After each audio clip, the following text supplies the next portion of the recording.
दोस्तों नमस्कार। यह है मार्गदर्शन फॉर सिविल सर्विसेज। मैं अनुराग चौधरी। दोस्तों आज की वीडियो में प्रस्तुत है एनसीईआरटी सार संग्रह के अंतर्गत आधुनिक भारत के इतिहास का भाग 3। इसके 2 भाग हम पहले ही कर चुके हैं। दोस्तों आधुनिक भारत का इतिहास सामान्य अध्ययन के अंतर्गत अत्यंत ही महत्वपूर्ण खंड है। इसके प्रश्नों को दोहराना और तैयार करना आपके आगामी परीक्षाओं के लिए बहुत ही आवश्यक और महत्वपूर्ण है और इसी को ध्यान में रखकर एनसीईआरटी सार संग्रह की ये श्रृंखला प्रारंभ की गई है। आइए शुरू करते हैं आज का वीडियो। एनसीईआरटी सार संग्रह आधुनिक भारत का इतिहास भाग 3। सबसे पहले देखते हैं प्रमुख राजनीतिक संस्थाओं से संबंधित महत्वपूर्ण प्रश्न। पहला प्रश्न है, द्वारिकानाथ टैगोर द्वारा वर्ष 1838 में स्थापित भारत की प्रथम राजनैतिक संस्था कौन सी थी? तो ये थी लैंड होल्डर्स सोसाइटी, जो कि द्वारिकानाथ टैगोर द्वारा स्थापित की गई थी। वर्ष 1867 में इंग्लैंड में ईस्ट इंडिया एसोसिएशन नामक एक संगठन की स्थापना किसने की थी? दादा भाई नौरोजी ने। और भारत संघ यानी इंडियन एसोसिएशन के संस्थापक कौन थे? सुरेंद्र नाथ बनर्जी भारत संघ के संस्थापक थे। सुरेंद्र नाथ बनर्जी दोस्तों प्रथम भारतीय हैं जिन्हें ब्रिटिश द्वारा इंडियन सिविल सर्विस से बर्खास्त किया गया था। राजनीतिक सुधारों को लेकर विरोध करने वाले पहले भारतीय कौन थे? तो ये थे सुरेंद्र नाथ बनर्जी। और भारतीय राष्ट्रीय कांग्रेस की पूर्ववर्ती संस्था किसे माना जाता है? Indian association.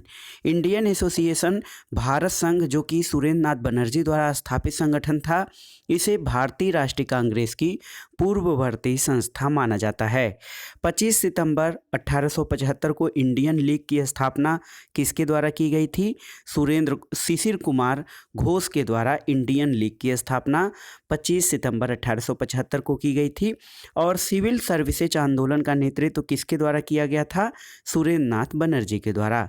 आनंद मोहन बोस द्वारा इंडिया सोसाइटी की स्थापना कहाँ की गई थी? तो दोस्तों लंदन में आनंद मोहन बोस के द्वारा इंडिया सोसाइटी की स्थापना की गई थी। यहाँ पर देखिए एक चार्ट के माध्यम से कांग्रेस की स्थापना जो कि 1885 में हुई थी।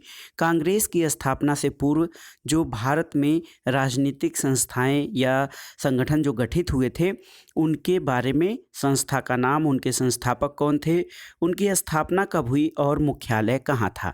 तो सबसे पहला है land holders society. Dwarikanath Tagore ने 1838 में इसकी स्थापना की थी और इसका मुख्यालय कोलकाता में है।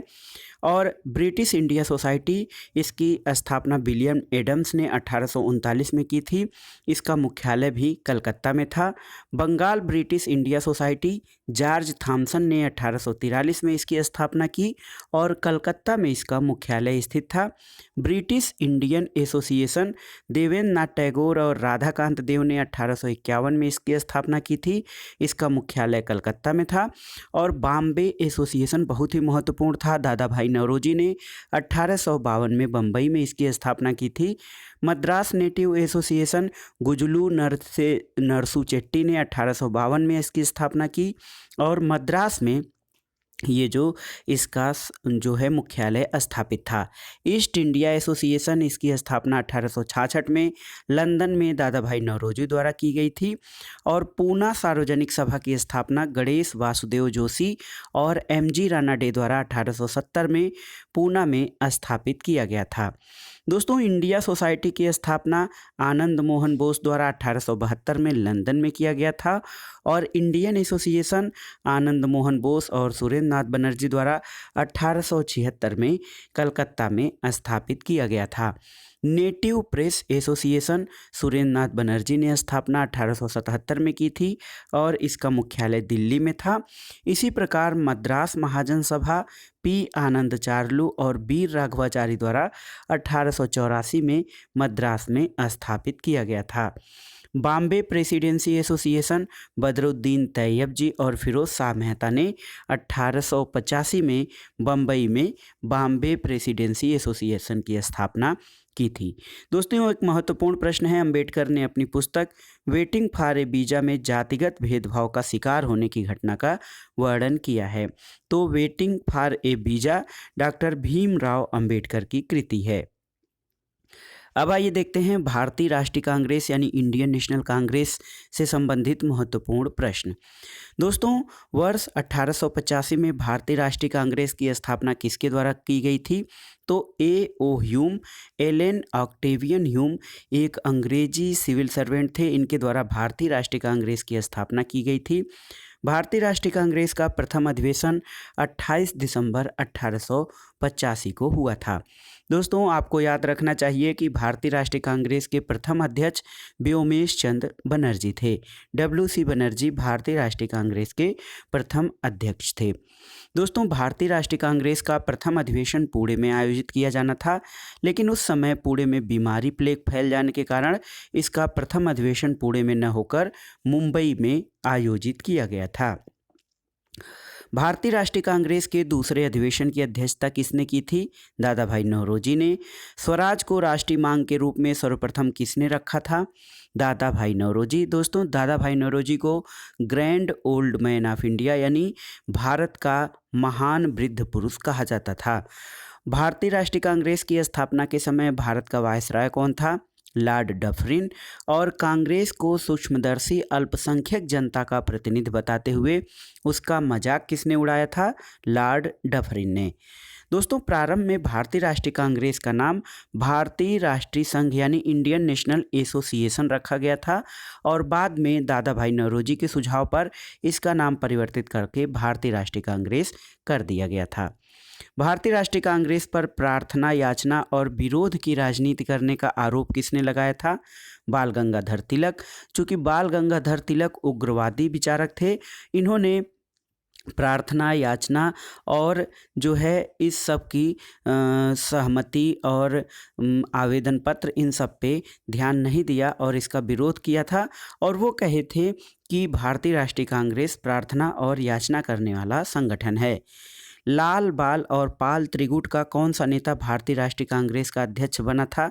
तो लाला लाजपत राय भारतीय राष्ट्रीय कांग्रेस के अध्यक्ष बने थे, लेकिन बाल गंगाधर तिलक और बिपिन चंद्र पाल इन त्रिगुट में से दोनों लोग, बाल गंगाधर तिलक और लाला लाजपत राय, ये कांग्रेस के अध्यक्ष नहीं बन पाए।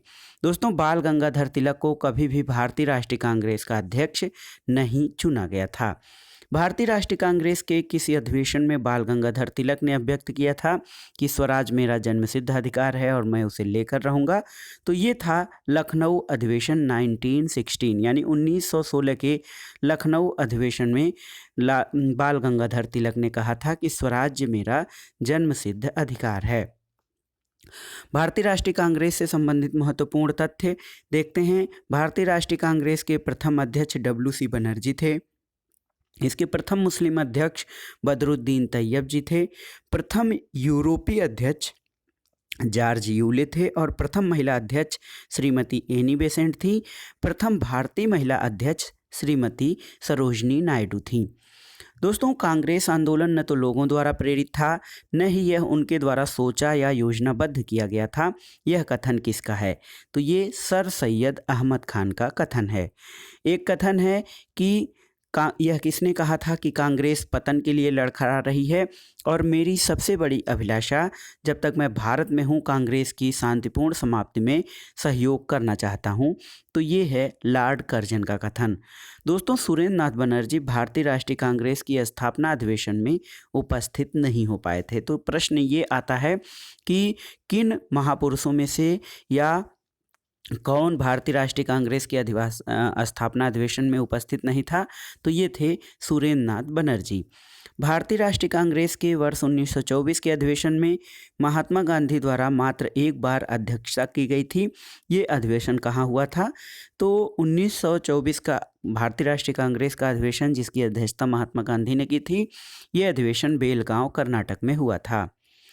वर्ष 1938 के भारतीय राष्ट्रीय कांग्रेस के हरिपुरा अधिवेशन की अध्यक्षता किसने की थी? सुभाष चंद्र बोस ने। और वर्ष 1939 के भारतीय राष्ट्रीय कांग्रेस के अधिवेशन के दौरान सुभाष चंद्र बोस द्वारा अध्यक्ष पद से इस्तीफा दिए जाने के बाद किसे अध्यक्ष चुना गया था?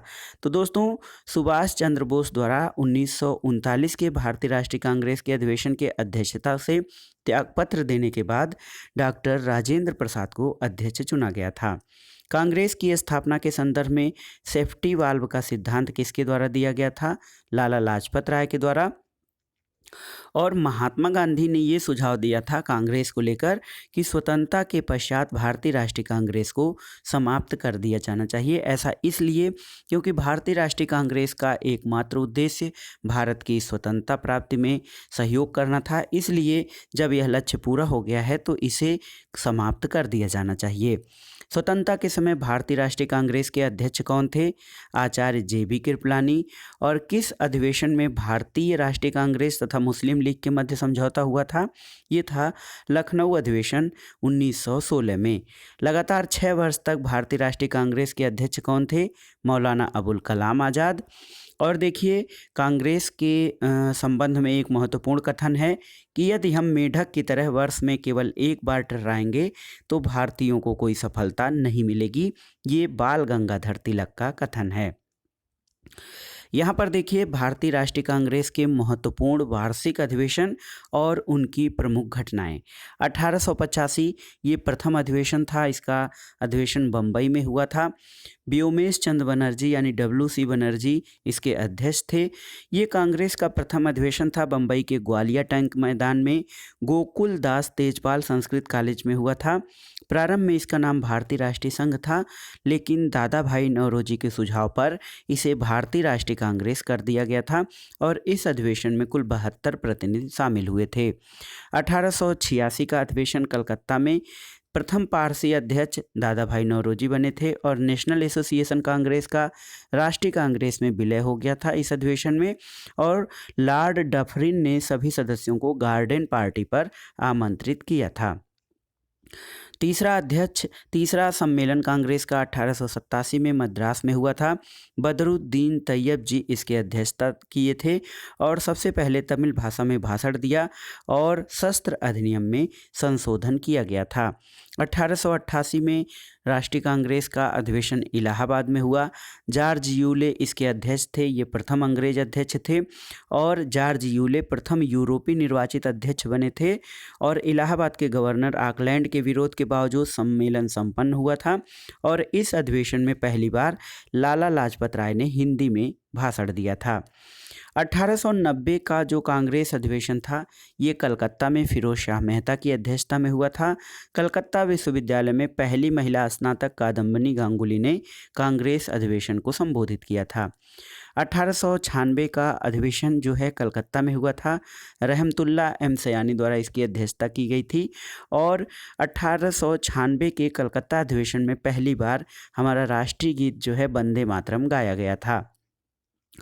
1905 का अधिवेशन बनारस में हुआ था गोपाल कृष्ण गोखले की अध्यक्षता में। इस अधिवेशन में बंगाल विभाजन की आलोचना की गई और स्वदेशी तथा बहिष्कार का समर्थन किया गया। 1906 में कलकत्ता में अधिवेशन हुआ था। दादा भाई नौरोजी ने इसकी अध्यक्षता की थी और दादा भाई नौरोजी ने स्वराज या स्वशासन शब्द का कांग्रेस के मंच से प्रथम बार प्रयोग किया था। 1907 का कांग्रेस अधिवेशन बहुत ही महत्वपूर्ण है। सूरत में हुआ था। रास बिहारी घोष ने इसकी अध्यक्षता की थी और इस अधिवेशन में कांग्रेस का प्रथम विभाजन नरम दल और गरम दल में हुआ था। 1911 का अधिवेशन कलकत्ता में हुआ था। विशन नारायण धर इसके अध्यक्ष थे और पहली बार जन गण मन गाया गया था और इसमें सरकार की कठोर नीतियों का विरोध किया गया था। 1916 का अधिवेशन बहुत ही महत्वपूर्ण है। लखनऊ में हुआ था। AC मजूमदार यानी अंबिका चरण मजूमदार इसके अध्यक्ष थे और नरम दल और गरम दल का एकीकरण कांग्रेस और मुस्लिम लीग में समझौता हुआ था तथा तिलक ने ये नारा दिया था कि स्वराज मेरा जन्मसिद्ध अधिकार है। 1917 का अधिवेशन कलकत्ता में हुआ था। एनी बेसेंट कांग्रेस की प्रथम महिला अध्यक्ष चुनी गई थी और सर्वप्रथम इस अधिवेशन में तिरंगे झंडे को अपनाया गया था।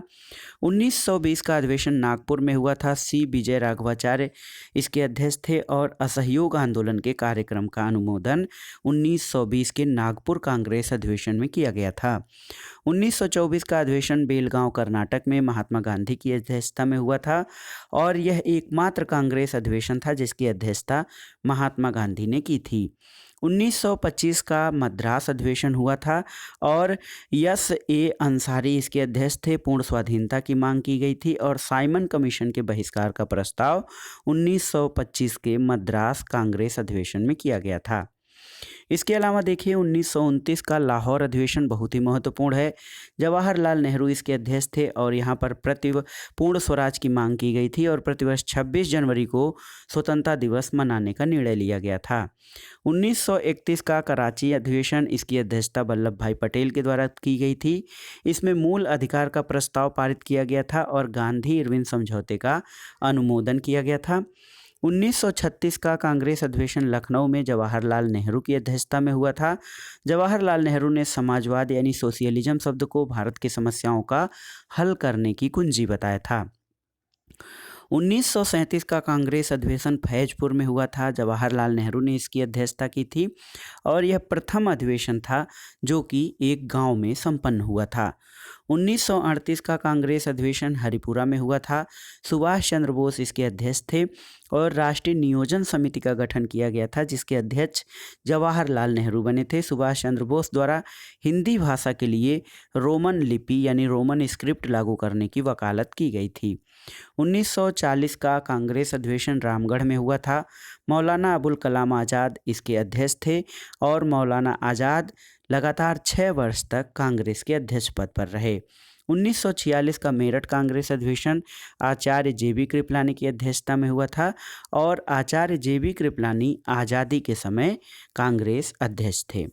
दोस्तों, बम्बई प्रेसिडेंसी एसोसिएशन 1885 की स्थापना बदरुद्दीन तैयब जी, फिरोज शाह मेहता और KT तेलंग के सहयोग से हुई थी। तो बदरुद्दीन तैयब जी, फिरोज शाह मेहता और KT तेलंग, इनके सहयोग से बम्बई प्रेसिडेंसी एसोसिएशन 1885 की स्थापना हुई थी।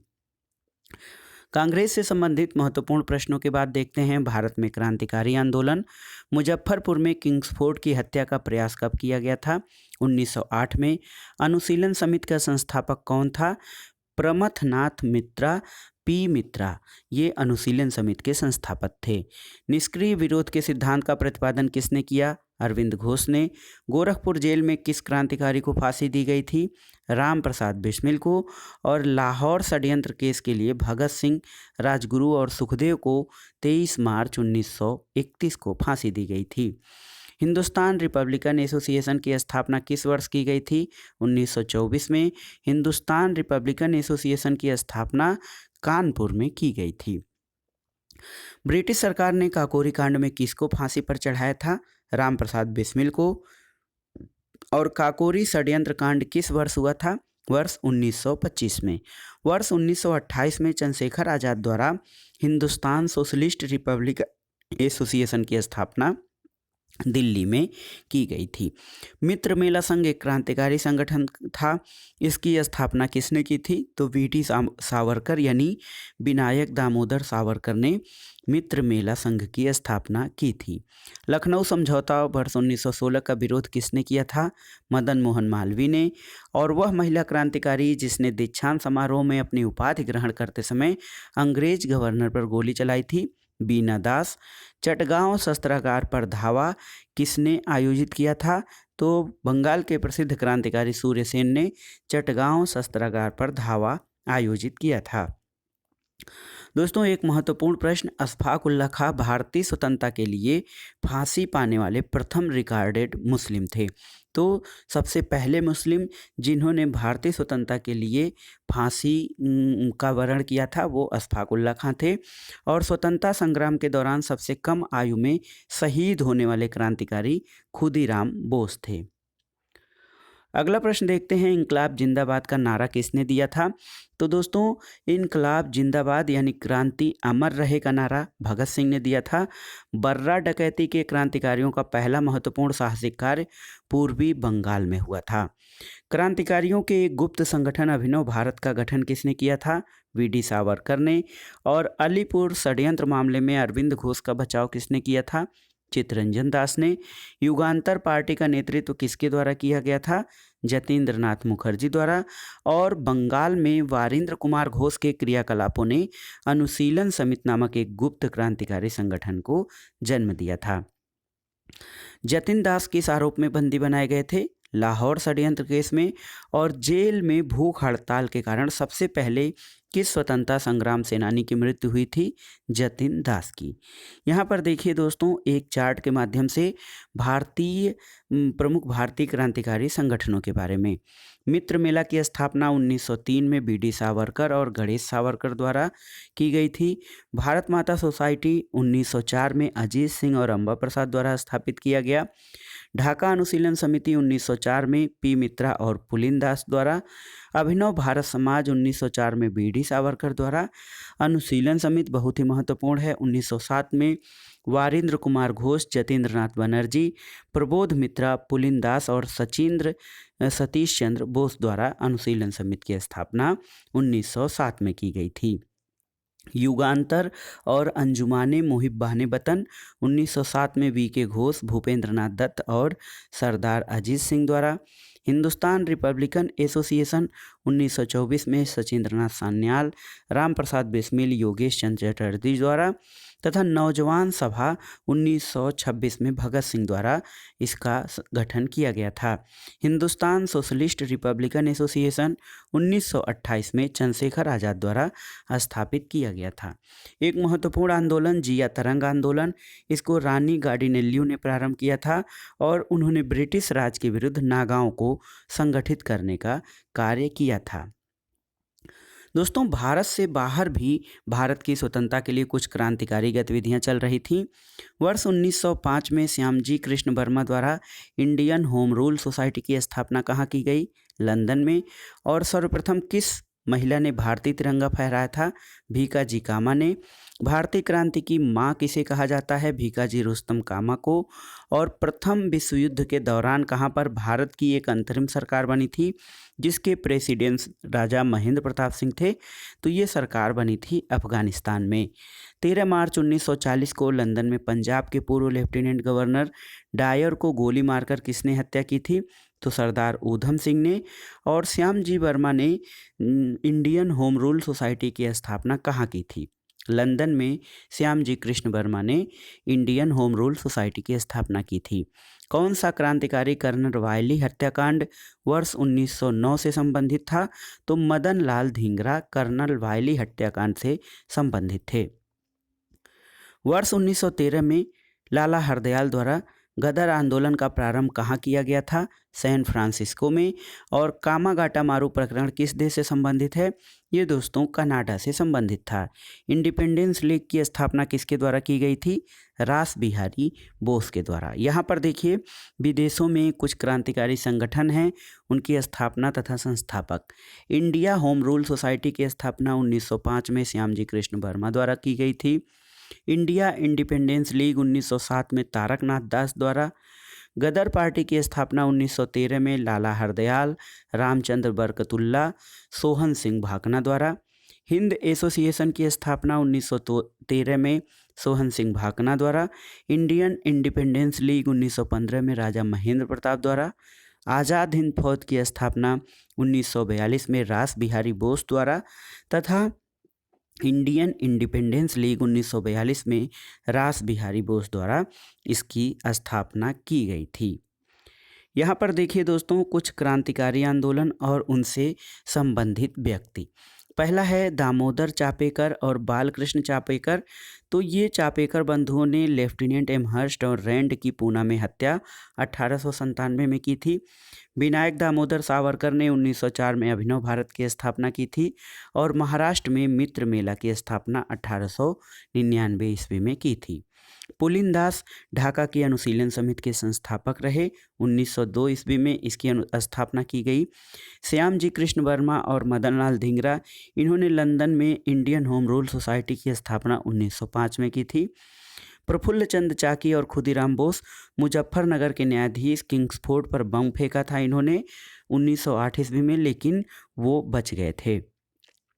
रास बिहारी बोस और सचिंद्रनाथ सान्याल 1912 में दिल्ली में प्रवेश करते समय लॉर्ड हार्डिंग पर इन्होंने बम फेंका था। लाला हरदयाल और सोहन सिंह भाकना सैन फ्रांसिस्को यानी अमेरिका में गदर पार्टी की स्थापना 1913 में किए और कामागाट्टा मारूकांड जो है 1914 में हुआ था।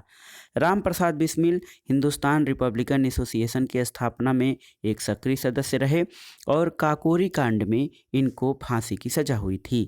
सूर्यसेन दोस्तों चटगांव शस्त्रागार या चटगांव षड्यंत्र 1930 में जो है शामिल रहे थे।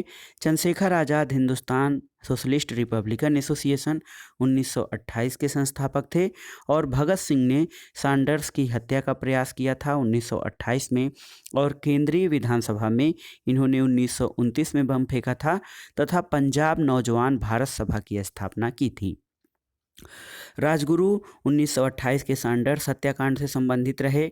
बटुकेश्वर दत्त केंद्रीय विधानसभा या सेंट्रल असेंबली में बम फेंकने में शामिल थे। जतिन दास जेल में 64वें दिन भूख हड़ताल से इनकी मृत्यु हो गई थी 1929 में। ऊधम सिंह ने लंदन में सर माइकल ओडायर की हत्या की थी। दोस्तों उत्तरी अमेरिका के भारतीय क्रांतिकारियों ने गुजराती, उर्दू, मराठी, हिंदी आदि भाषाओं में गदर नामक अखबार का प्रकाशन किया था। तो याद रखिएगा, गुजराती, उर्दू, मराठी, हिंदी इन भाषाओं में गदर नामक अखबार का प्रकाशन हुआ था। अब आइए देखते हैं बंगाल विभाजन और स्वदेशी आंदोलन से संबंधित प्रश्न। बंगाल का विभाजन किस वायसराय के शासनकाल में हुआ? लॉर्ड कर्जन के। बंगाल विभाजन की घोषणा कब प्रभावी हुई? 16 अक्टूबर 1905 को। दोस्तों 20 जुलाई 1905 को बंगाल विभाजन के निर्णय की घोषणा हुई थी, जिसके विरोध में 7 अगस्त 1905 को कलकत्ता के टाउन हॉल में स्वदेशी आंदोलन प्रारंभ हुआ था और इसी बैठक में ऐतिहासिक बहिष्कार प्रस्ताव स्वीकृत हुआ था। तो स्वदेशी और बहिष्कार एक दूसरे से संबंधित हैं। अगला प्रश्न है, बंगाल का विभाजन मुख्यतः किस उद्देश्य से किया गया था? तो बंगाली राष्ट्रवाद की भावना को दुर्बल करने के उद्देश्य से बंगाल का विभाजन किया गया था। दोस्तों बंगाल विभाजन 1905 में हुआ था। पश्चिम बंगाल जो था इसमें बंगाल, बिहार और उड़ीसा थे जो कि हिंदू जनसंख्या बाहुल्य क्षेत्र था और पूर्वी बंगाल जो था, पूर्वी बंगाल और असम थे जो कि मुस्लिम जनसंख्या बाहुल्य क्षेत्र थे। दोस्तों वंदे मातरम किस आंदोलन के दौरान भारतीय राष्ट्रीय आंदोलन का प्रेरक गीत बना? स्वदेशी आंदोलन के दौरान। बंगाल का विभाजन 1905 के विरोध में हुए आंदोलन का नेतृत्व किसने किया? सुरेंद्र नाथ बनर्जी ने। दिल्ली में स्वदेशी आंदोलन का नेतृत्व किसने किया था? सैयद हैदर राजा ने। मद्रास में स्वदेशी आंदोलन का नेतृत्व चिदम्बरम पिल्लई ने किया था। ब्रिटिश वस्तुओं के बहिष्कार की राष्ट्रीय नीति के रूप में किस वर्ष स्वीकार किया गया? 1905 में। और ब्रिटिश पत्रकार H.W. नेविंसन ने किस आंदोलन से जुड़े जो है अपने संस्मरण या अपनी पत्रकारिता की थी? तो ये थे स्वदेशी आंदोलन से। 16 अक्टूबर 1905 को बंगाल में शोक दिवस मनाया गया और रविन्द्रनाथ टैगोर के सुझाव पर संपूर्ण बंगाल में इस दिन को राखी दिवस के रूप में मनाया गया था। अगला प्रश्न है दोस्तों, वर्ष 1905 के स्वदेशी आंदोलन को कृषक और मुसलमान वर्ग का विशेष समर्थन नहीं प्राप्त हुआ था। अगला प्रश्न है, भारत की प्राचीन कला परंपराओं को पुनर्जीवित करने के लिए एक Indian society of oriental art की स्थापना किसने की थी? तो ये थे अवनींद्रनाथ टैगोर। स्वदेशी आंदोलन के प्रारंभ का तात्कालिक कारण क्या था? लॉर्ड कर्जन द्वारा बंगाल विभाजन और बंगाल में ब्रिटेन की वस्तुओं के बहिष्कार का सुझाव सबसे पहले दोस्तों कृष्ण कुमार मित्र ने दिया था। वर्ष 1905 में बंगला पत्रिका संजीवनी के संस्थापक कौन थे? तो ये थे कृष्ण कुमार मित्र और सबसे पहले इन्होंने ही ब्रिटेन की वस्तुओं के बहिष्कार का सुझाव दिया था। स्वदेशी बांधव समिति की स्थापना किसने की थी? अश्वनी कुमार दत्त ने। और स्वदेशी आंदोलन के दौरान रविन्द्रनाथ टैगोर ने आमार सोनार बांग्ला नामक गीत की रचना की, जो आगे चलकर 1971 में बांग्लादेश का राष्ट्रगान बना था। वर्ष 1905 में कांग्रेस के बनारस अधिवेशन में स्वदेशी आंदोलन का समर्थन किया गया और इस अधिवेशन की अध्यक्षता गोपाल कृष्ण गोखले ने की थी। स्वदेशी आंदोलन के दौरान बंगाल केमिकल्स स्वदेशी स्टोर्स की स्थापना किसके द्वारा की गई? प्रफुल्ल चंद्र राय के द्वारा। और लॉर्ड कर्जन द्वारा किस सन में बंगाल का विभाजन किया गया था और कब यह रद्द किया गया? तो दोस्तों 1905 में लॉर्ड कर्जन के समय में बंगाल का विभाजन किया गया था और 1911 में लॉर्ड हार्डिंग के शासनकाल में इस विभाजन को रद्द किया गया था। स्वदेशी आंदोलन का आलोचक तथा पूर्व और पाश्चात्य के मध्य एक बेहतर संबंध का समर्थक कौन था? रविन्द्रनाथ टैगोर। बंगाल विभाजन के समय बंगाल का लेफ्टिनेंट गवर्नर कौन था? Sir Andrew Fraser. और स्वदेशी आंदोलन के प्रचार प्रसार के लिए प्रयोग की गई द बंगाली पत्रिका के संपादक कौन थे? ये थे सुरेंद्रनाथ बनर्जी। दोस्तों अरुणडेल समिति के सुझाव पर 1911 में बंगाल का पुनः एकीकरण किया गया था तथा दिल्ली भारत की राजधानी बनी। तो याद रखिएगा 1911 में लॉर्ड हार्डिंग के शासनकाल में अरुणडेल समिति के सुझाव पर बंगाल का पुनः एकीकरण करके दिल्ली को भारत की राजधानी बनाई गई थी। अब आइए देखते हैं मुस्लिम लीग और मार्ले मिंटो सुधार से संबंधित प्रश्न। मुस्लिम लीग की स्थापना कहाँ हुई थी? तो 1906 ईस्वी में ढाका में हुई थी। ऑल इंडिया मुस्लिम लीग की स्थापना किसने की थी? आगा खां, नवाब सलीमुल्लाह, मोहम्मद अली जिन्ना। इन तीनों लोगों ने मिलकर ऑल इंडिया मुस्लिम लीग की स्थापना की थी। मुस्लिम लीग के प्रथम अध्यक्ष कौन थे? आगा खां। और 1907 में मुस्लिम लीग का वार्षिक अधिवेशन कहाँ आयोजित हुआ था? कराची में। मुस्लिम लीग ने पृथक निर्वाचन मंडल की मांग किस अधिवेशन में रखी थी? अमृतसर अधिवेशन 1908 में मुस्लिम लीग ने पृथक निर्वाचक मंडल की मांग रखी थी। अखिल भारतीय मुस्लिम लीग के जो अधिवेशन थे, प्रथम अधिवेशन 1906 में ढाका में आयोजित किया गया था, द्वितीय अधिवेशन 1907 में कराची में और तृतीय अधिवेशन 1908 में अमृतसर में आयोजित किया गया था।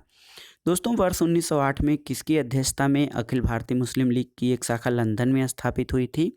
तो अमीर अली की अध्यक्षता में ऑल इंडिया मुस्लिम लीग की एक शाखा लंदन में भी स्थापित हुई थी। भारत शासन अधिनियम 1909 को किस अन्य नाम से जाना जाता है? मार्ले मिंटो सुधार अधिनियम 1909। और किस अधिनियम के द्वारा मुसलमानों के लिए पृथक निर्वाचन प्रणाली की व्यवस्था की गई थी? भारत शासन अधिनियम 1909 के द्वारा।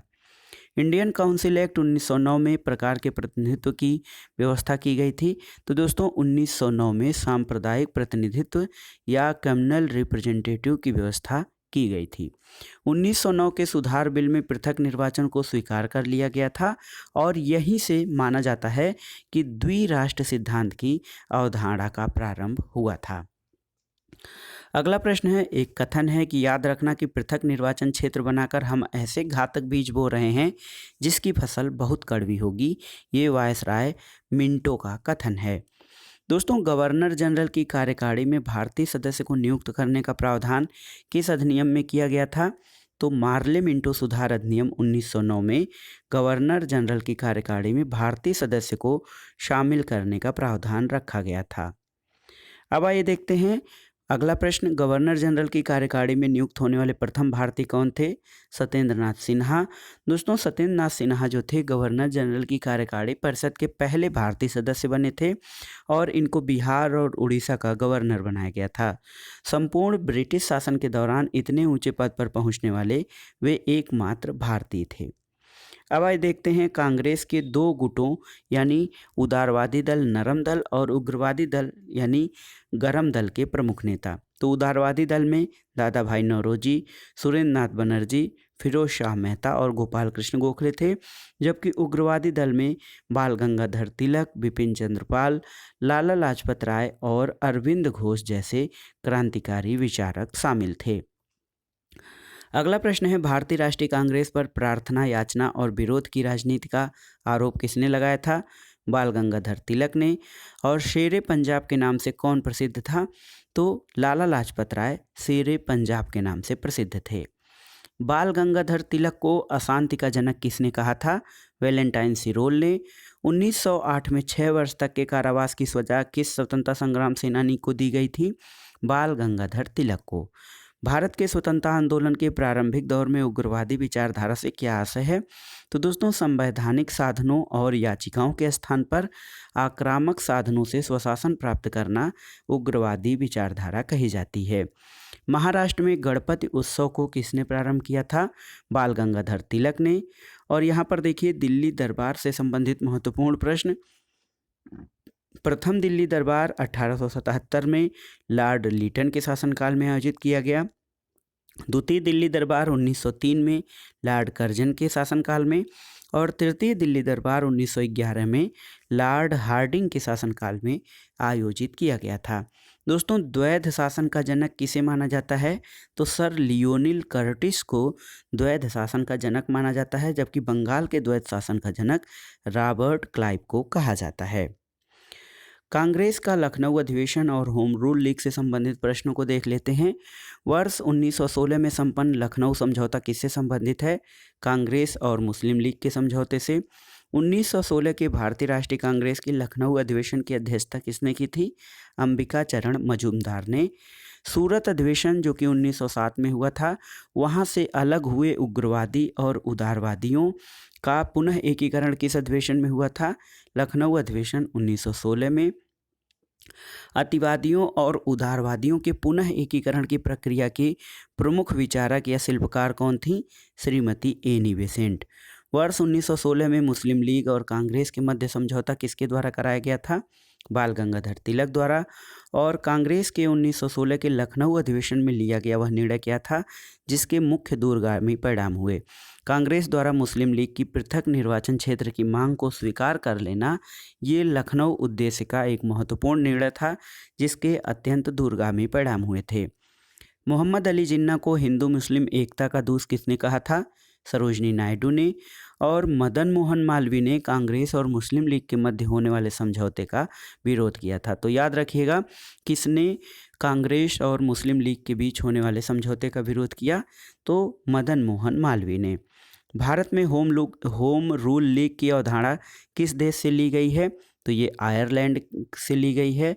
प्रथम विश्व युद्ध के दौरान कौन सा आंदोलन भारत में लोकप्रिय हुआ था? ये था होम रूल आंदोलन। और दोस्तों, अप्रैल 1916 में तिलक ने पूना महाराष्ट्र में होम रूल आंदोलन प्रारंभ किया था, जबकि एनी बेसेंट के नेतृत्व में सितंबर 1916 में अड्यार मद्रास से होम रूल लीग प्रारंभ किया गया था।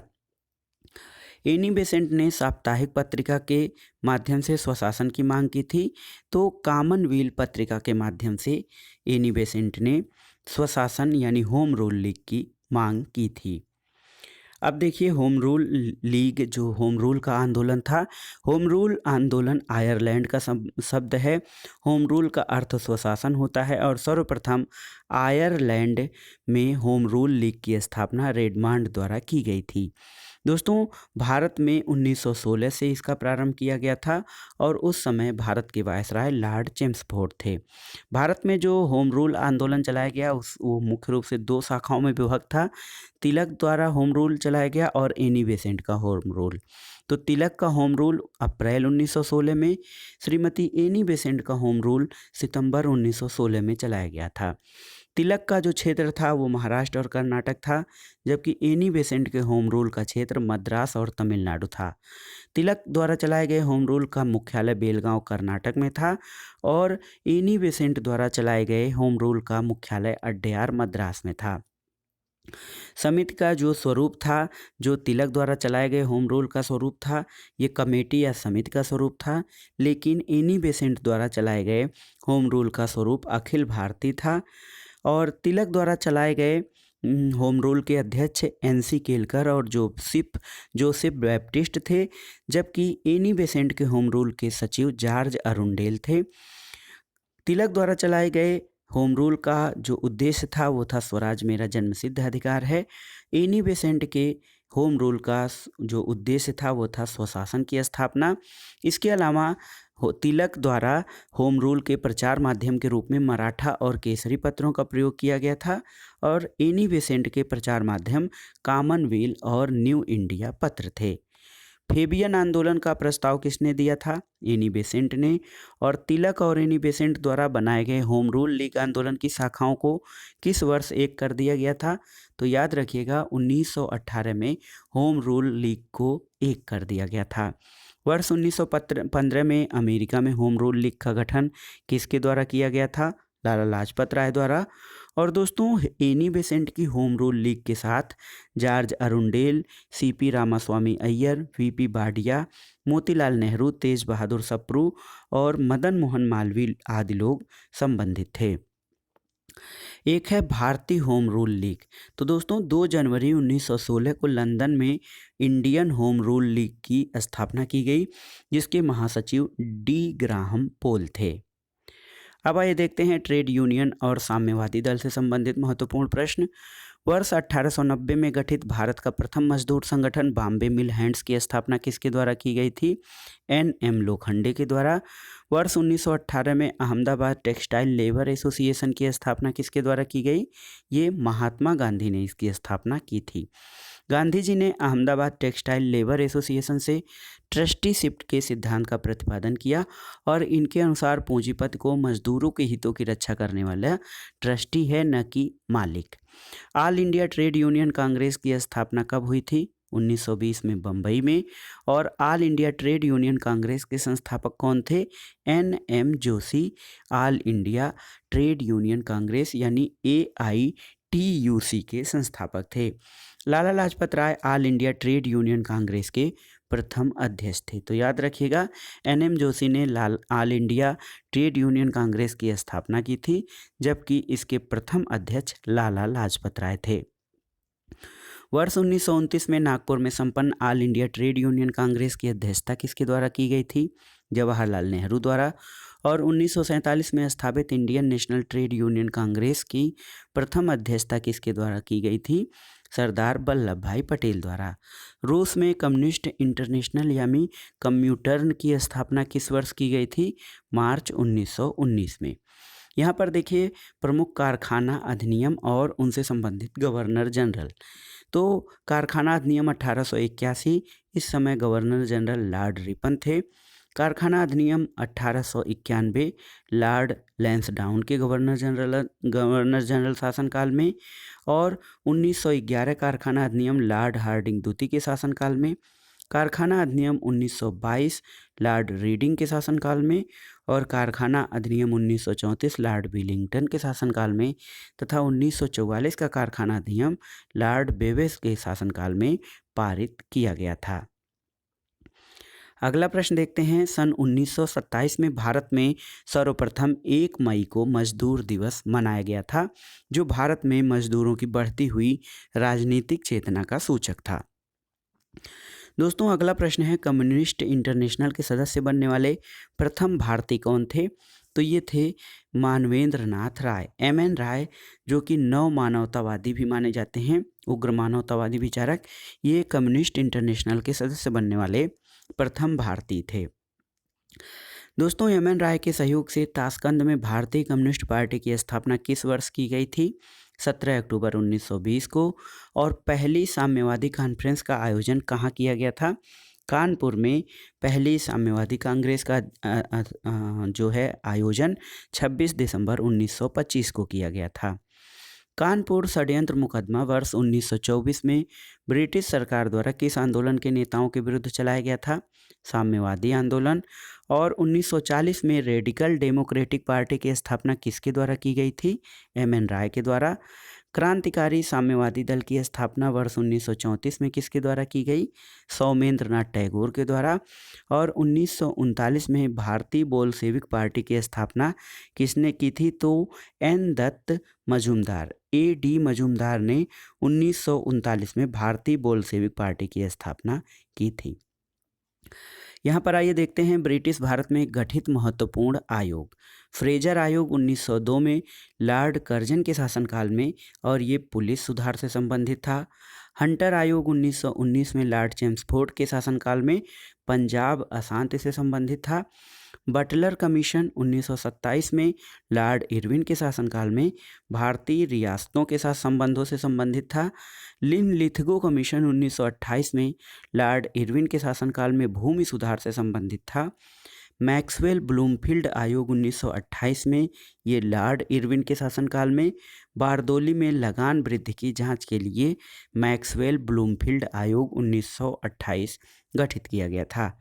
व्हिटले आयोग श्रम से संबंधित था, जो लॉर्ड इरविन के शासनकाल में गठित हुआ था। सप्रू आयोग की स्थापना 1935 में लॉर्ड वेलिंगटन के शासनकाल में हुआ था, जो कि बेरोजगारी से संबंधित था, तथा क्लाइड आयोग 1940 में लेन लिथगो के शासनकाल में ये तेभागा आंदोलन से संबंधित था। एक महत्वपूर्ण प्रश्न, आज की वीडियो का आखिरी प्रश्न भी है कि भारत में औद्योगिक कार्यशालाओं और बगीचों में श्रम की स्थिति में सुधार के लिए व्हिटले आयोग का गठन किया गया था। व्हिटले आयोग श्रम से संबंधित था। ये मुख्य रूप से औद्योगिक कार्यशालाओं और बगीचों में श्रम की स्थिति में सुधार के लिए इस आयोग यानी व्हिटले आयोग का गठन किया गया था। तो ये था आज का वीडियो दोस्तों, एनसीईआरटी सार संग्रह के आधुनिक भारत के इतिहास का भाग 3। इसके 2 अन्य भाग हम आगे करेंगे। आप इन सभी प्रश्नों को प्लेलिस्ट में जाकर एक सिरे से तैयार कर सकते हैं। ये आपके आगामी परीक्षाओं के लिए रिवीजन और तैयारी के लिए बहुत ही महत्वपूर्ण है। वीडियो आपको कैसा लगा हमें कमेंट बॉक्स में ज़रूर बताइएगा। वीडियो को लाइक करें, शेयर करें और इस चैनल मार्गदर्शन फॉर सिविल सर्विसेज को सब्सक्राइब करें। वीडियो देखने के लिए धन्यवाद दोस्तों। नमस्कार।